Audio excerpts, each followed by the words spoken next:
मित्रों, आपके दिमाग में भी कभी ना कभी ये सवाल जरूर आया होगा कि ईश्वर है या नहीं। तो चलिए हम और आप मिलकर जानते हैं आज की इस कहानी के माध्यम से।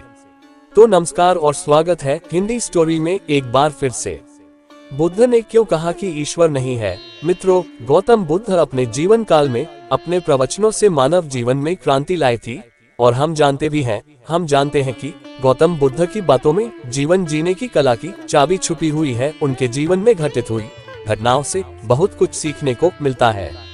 ऐसे ही एक घटना के बारे में आज मैं आपको बताऊंगा। गौतम बुद्ध के समय में एक सवाल उनसे अक्सर पूछा जाता था, ईश्वर है या नहीं, और हर बार बुद्ध एक अलग जवाब देते थे। ईश्वर के बारे में पूछा गया ये सवाल आज भी पहेली है और बुद्ध के समय में भी पहेली ही था। लोगों ने ये सवाल कई बार बुद्ध से पूछा, लेकिन बुद्ध कभी भी इसका सही जवाब नहीं दिए। एक बार की बात है, एक ज्ञानी पंडित गौतम बुद्ध का प्रवचन सुनने आया करता था और वह पंडित उनकी बातों से सहमत भी था। वह मानता था कि गौतम बुद्ध एक ज्ञानी पुरुष है। एक बार बुद्ध ध्यान की मुद्रा में बैठे हुए थे और वह व्यक्ति उनके पास गया और उनसे पूछा कि बुद्ध, कृपया मुझे बताएं कि ईश्वर है या नहीं। मेरी आपसे प्रार्थना है कि आप मेरे सवाल का मुझे सही जवाब दें। बुद्ध के बारे में ये कहा जाता है कि वह कभी भी किसी भी प्रश्न का सीधा जवाब नहीं देते थे। उनके हर जवाब में रहस्य भरा होता था। ज्ञानी पंडित ने कहा कि मुझे ईश्वर के बारे में आपसे जानना है, ईश्वर है या नहीं? बुद्ध उसकी बात सुनकर मुस्कुराए और फिर पंडित से बोले, ठीक है। गौतम बुद्ध ने कहा कि मैं तुम्हारे सवाल का जवाब जरूर दूंगा, लेकिन उससे पहले मेरे कुछ प्रश्नों का जवाब आप मुझे दे दो। पंडित ने कहा, मैं बिल्कुल आपके प्रश्नों का जवाब दूंगा, आप कृपया प्रश्न पूछे। बुद्ध ने कहा कि क्या तुम सूर्य को मानते हो? पंडित ने बुद्ध की तरफ देखा और कहा कि ये किस प्रकार का प्रश्न है? मैं छोटा बच्चा हूँ, आप जो मुझसे बच्चों वाला प्रश्न पूछ रहे हैं। सूर्य तो साक्षात प्रकट होता है और पूरी दुनिया को रोशनी देता है। धरती पर रहने वाले हर जीव को सूर्य से ऊर्जा प्राप्त होती है। सूर्य को तो हम रोज ही देखते हैं। बुद्ध ने उनसे कहा कि ईश्वर के होने के बारे में प्रश्न कहाँ से आया?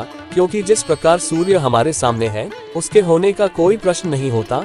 तब ईश्वर के लिए यह सवाल क्यों उठा? ईश्वर को मानने की क्या आवश्यकता है? इसका मतलब ये हुआ कि आपके मन में कहीं न कहीं ईश्वर के प्रति संदेह है, क्योंकि ईश्वर सूर्य की तरह आपके सामने नहीं है। आप ईश्वर को भी बुद्धि से ढूंढने के लिए निकले हो और बुद्धि केवल उन्हीं बातों को मानती है जो उसके सामने दिखाई देता है, और ईश्वर कभी भी आपको प्रत्यक्ष रूप में सामने दिखाई नहीं देगा। अगर दिख जाए तो वही ईश्वर नहीं होगा। गौतम बुद्ध ने कहा कि तुम ईश्वर को मानते हो या नहीं? असल में ये प्रश्न ही गलत है और गलत प्रश्न का सही उत्तर कैसे दिया जा सकता है? इसलिए अगर इस गलत प्रश्न पूछे जाने पर और अगर किसी के उत्तर दिए जाने पर तो वह उत्तर भी इस प्रश्न की तरह ही गलत होगा।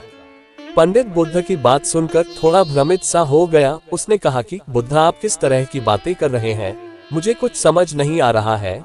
बुद्ध ने कहा, अगर मैं तुम्हें सीधे शब्दों में बताऊं तो इसका मतलब यह है कि ईश्वर को माना नहीं बल्कि जाना जा सकता है। अगर तुम मुझसे ये प्रश्न करते कि मैं ईश्वर को जानना चाहता हूँ, तो मैं तुम्हारी मदद कर सकता था, और जिस दिन तुम ईश्वर को जान जाओगे उस ईश्वर की व्याख्या तुम सीधे कभी नहीं कर पाओगे। लेकिन लोगों को ईश्वर के दर्शनों का स्वाद चखने में मदद जरूर कर सकते हो। तुम कभी अपना अनुभव किसी को दे नहीं सकते हो, लेकिन किसी को अनुभव कराने में सहायता जरूर कर सकते हो। मित्रों, आपने बुद्ध के जीवन की कितनी कहानियाँ, किससे सुने होंगे। वहाँ आपने देखा होगा कि बुद्ध ने कभी भी ईश्वर के बारे में स्पष्ट नहीं कहा और इसकी वजह से कई बार बुद्ध के ऊपर उंगलियां भी उठी।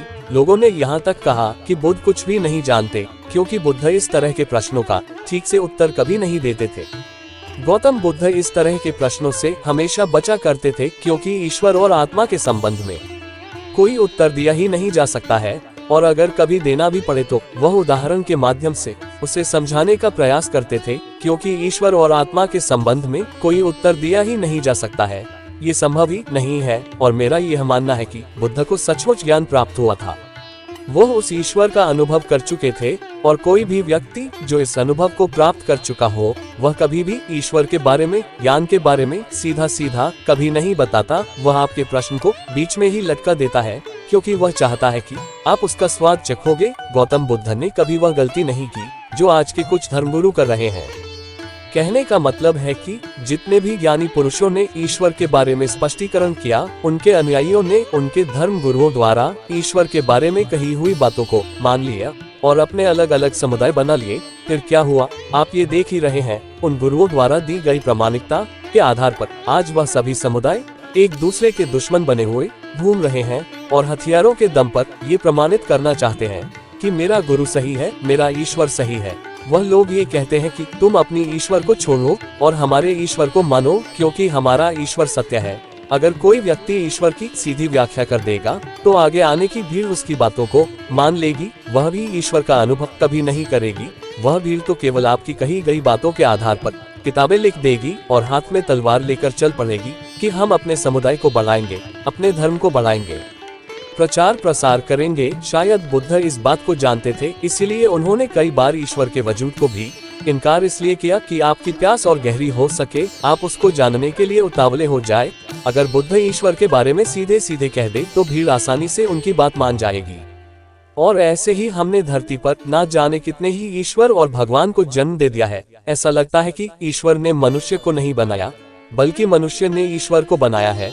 तो मित्रों, गौतम बुद्ध की कहानी से हमें क्या शिक्षा मिलती है कि भगवान को मानना नहीं बल्कि जानना चाहिए और उसका अनुभव लेना चाहिए। ईश्वर को जानने के लिए सिर्फ एक ही रास्ता है और वह है ध्यान में। जितनी गहराई से जाओगे उतना ही तुम्हारा ईश्वर के प्रति अनुभव होता चला जाएगा और तुम्हारे सभी प्रश्नों के उत्तर भी तुम्हें मिल जाएंगे। तो मित्रों, आपको ये कहानी कैसी लगी हमें कमेंट में जरूर बताएं। और हाँ, अगर आप इस चैनल पर नए हैं तो आप इस चैनल को सब्सक्राइब कर लें, क्योंकि यहाँ हर रोज ऐसे ही रोचक जानकारी लेके आते रहते हैं। तो मिलते हैं अगले वीडियो में, तब तक के लिए धन्यवाद।